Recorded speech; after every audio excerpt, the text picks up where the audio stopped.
Big boss Telugu season 8 చూసుకున్నట్లయితే మనం ఈ సీజన్లో ఉన్న కంటెస్టెంట్స్ని ఖచ్చితంగా ప్రీవియస్ సీజన్లో ఉన్నటువంటి కంటెస్టెంట్స్తో మనం అయితే పోలిక పెట్టుకొని ఏ ప్లేయరు ఎవరి తరహాలో ఆడుతున్నాడు, ఏ ప్లేయర్ గ్రాఫ్ ఏ ప్లేయర్ తరహాలో అంటే ప్రీవియస్ సీజన్లో వాళ్ళ తరహాలో పైకి వెళ్తూ ఉంది, ఎవరు ఆట చూస్తుంటే మనకి ప్రీవియస్ ప్లేయర్లు గుర్తొస్తున్నారనే విషయం అయితే మనకు అర్థమవుతుందన్నమాట.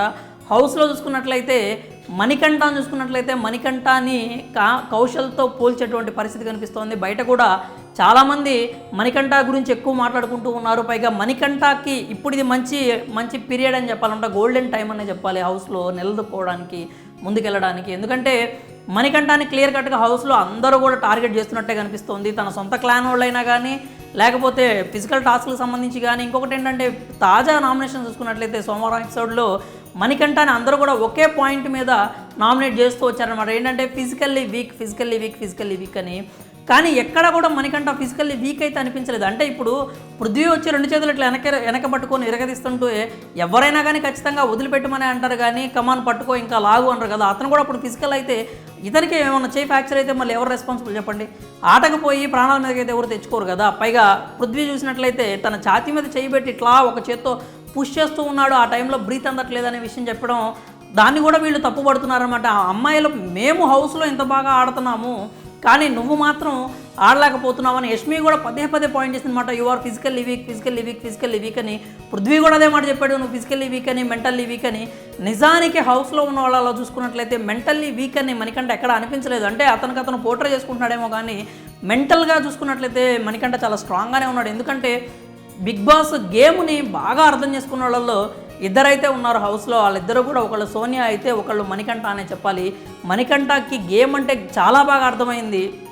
మనం ఎలా మాట్లాడాలి, ఎవరితో మాట్లాడాలి, ఎంతవరకు మాట్లాడాలి, ఎలా మాట్లాడితే ఎలా పోర్ట్రే అవుతుంది, మనం ఎంతవరకు మాట్లాడితే మనం తప్పు లేకుండా ఉంటుంది అనే విషయాలను కరెక్ట్గా బేరీజు వేసుకొని మాట్లాడే వ్యక్తి ఎవరైనా ఉన్నారంటే మణికంఠ అనే చెప్పాలి. ఇంకొకటి ఏంటంటే మణికంఠని పాయింట్అవుట్ చేస్తున్నది, నువ్వు అసలు ఎప్పుడు ఎలా ఉంటావో నాకు తెలియట్లేదు, ఎలా మాట్లాడతావో మాకు అర్థం కావట్లేదు, ఎవరిని టార్గెట్ చేస్తావో తెలియట్లేదు అంటున్నాడంటే ఇప్పుడు వీళ్ళందరూ అతన్ని టార్గెట్ చేస్తున్నారంటే మణికంఠ గేమ్ పరంగా సక్సెస్ అవుతున్నాడనే చెప్పాలి. ఎందుకంటే మణికంఠతో వాళ్ళకి ఇబ్బంది ఏర్పడేలాగా ఉంది కాబట్టి మనీని టార్గెట్ చేసి నామినేట్ చేసి అతను హౌస్ నుంచి పంపించేయాలి అని చెప్పి చూస్తున్నారనమాట.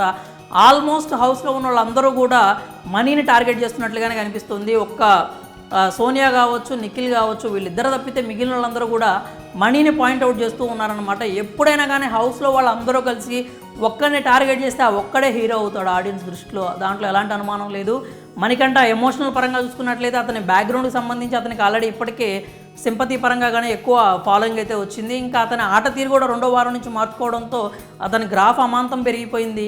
ఇంకా మనం లాస్ట్ సేవింగ్స్ చూసుకున్నా కానీ, 3rd వీక్ సేవింగ్స్ చూసినా కానీ అతను 4th ప్లేస్లోకి వచ్చేసరికి సేవ్ అయిపోయాడనమాట మణికంఠ. కాబట్టి ఎన్ని రకాలుగా చూసుకున్నా కానీ మణికంఠకి అయితే మంచి గ్రాఫ్ అయితే ఉంది. అండ్ వీళ్ళు హౌస్లో ఉన్న వాళ్ళందరూ అతన్ని టార్గెట్ చేయడం మణికంఠకే ప్లస్ అవుతుందనే చెప్పాలి. నిజంగానే మణికంఠ ఎప్పుడు ఎలా ఉంటాడో ఎవరు చెప్పలేరు. అతను ఎందుకు మాట్లాడుతున్నాడో, ఎలా మాట్లాడుతున్నాడో, అంటే ఏది గేమ్ పరంగా ఆడుతున్నాడో, ఏది జోవియల్గా ఉంటున్నాడో అనేది ఎవరు చెప్పలేకపోతున్నారనమాట. ప్రతి ఒక్కళ్ళు మనీని టార్గెట్ చేసి మనీని నామినేట్ చేస్తూ ఉన్నారు. కానీ వాళ్ళకి తెలియాల్సిన విషయం ఏంటంటే మనీని ఎక్కువ టార్గెట్ చేస్తే అది వాళ్ళకే నష్టం అవుతుంది, మనీనే హీరోగా మారిపోతాడనమాట. కోడిగుడ్ల టాస్క్లో చూసినట్లయితే మనీని నిఖిల్ ఇసిరి కింద పడేసినా కానీ అతను హెడ్ వచ్చి నేలకు తగిలినా కానీ కాసేపు అలాగే కదలకుండా ఉన్నాడు. కానీ లెగిచి మళ్ళీ నేను గేమ్ ఆడతాననే అన్నాడు, కానీ నేను ఎక్కడక్కడ తగ్గుతాను, నేను వెనక్కి వెళ్తానని మాత్రం చెప్పలేదు. ఆదిత్య ఓం లాంటి వాళ్ళు స్ట్రాంగ్గా ఉన్నోళ్ళే పృథ్వీ ప్లీజ్ అని చెప్పి అడగటం మనం చూస్తూనే ఉన్నాము.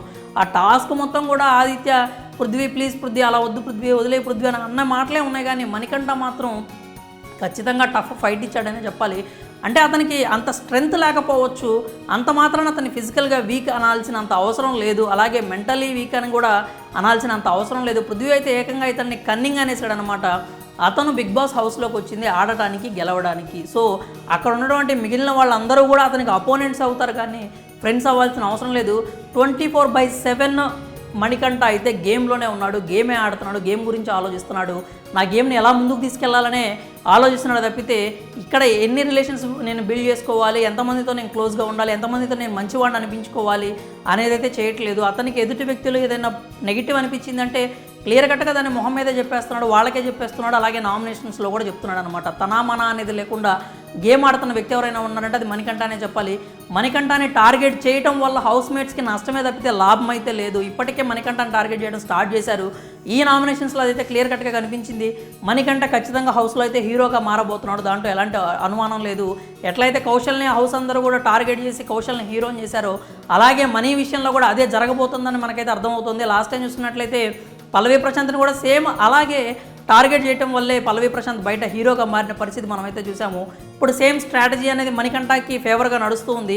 దాన్ని యూజ్ చేసుకుంటే మణికంఠ ఖచ్చితంగా కూడా హీరో అయ్యే ఛాన్సెస్ ఎక్కువ కనిపిస్తున్నాయి. అతడు ఖచ్చితంగా ఫ్యామిలీ వీక్ వరకు ఉంటాడంటే ఎలాంటి అనుమానం లేదు. ఆ ఫ్యామిలీ వీక్ తర్వాత ముందుకెళ్ళడం అనేది హౌస్ మేట్స్ చేతుల్లోనే ఉంది. వాళ్ళు తీసుకెళ్ళడానికే వాళ్ళ శ్రాయశక్తిలో ప్రయత్నిస్తున్నట్టుగా కనిపిస్తుంది. ఎందుకంటే మనీని ఎంత టార్గెట్ చేస్తే అతని ఆట, అతని గ్రాఫ్ అంత పెరుగుతుంది. అలా అందులో ఎలాంటి అనుమానం లేదు. తాను డిఫెండ్ కూడా చేసుకున్నాడు. నేను ఫిజికలీ స్ట్రాంగే, నేను ఎక్కడ వీక్ కాదనే విషయాన్ని కూడా మనోడు పదే అక్కడ నొక్కి చెప్పాడనమాట. కాబట్టి ఓవరాల్గా చూసుకున్నట్లయితే మనీ ఆట అయితే నిజంగానే మంచిగానే నడుస్తుంది, బాగానే ఆడుతున్నాడు, క్యాలిక్యులేషన్స్తో ఉన్నాడు, స్ట్రాటజీస్తో ఉన్నాడు, మైండ్ గేమ్స్ ఆడుతున్నాడు. కాకపోతే హౌస్లో వాళ్ళు అవన్నీ అంటే దాన్ని కౌంటర్ చేయలేకే అతన్ని టార్గెట్ చేస్తున్నట్లుగా కనిపిస్తుంది. కాబట్టి అలా టార్గెట్ చేయడం వాళ్ళకే మైనస్ అవుతుంది తప్పితే ప్లస్ మాత్రం కాదు. మరి మనీ ఆట మీకు ఎలా అనిపించింది? అతను ఖచ్చితంగా హౌస్లో మరో కౌశల్, మరో పల్లవి ప్రశాంత్ కాబోతున్నాడా? మీకేమనిపిస్తుందో మీ అభిప్రాయాన్ని కామెంట్స్ రూపంలో తెలియజేయండి.